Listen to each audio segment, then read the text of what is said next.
Hey guys, good morning! So ayan, tanghali na at ito ang naisip kong lutuin guys, yung ginisang gulay. Yung mga gulay ko kung ano lang nakita ko sa ref, yun lang lulutuin ko.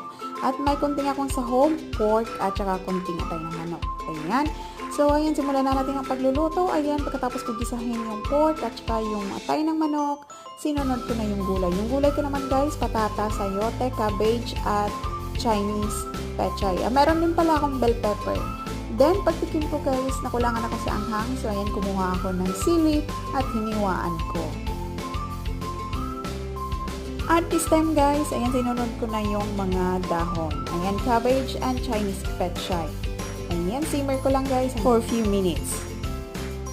At yung other ingredients naman ito guys, meron akong sibuyas, bawang, ayan, asin, at saka syempre, kung gusto nyo maglagay ng seasoning, kayo na bahala. At syempre, adjust nyo rin ang yung lasa ng inyong gulay. So that's it guys, bye bye!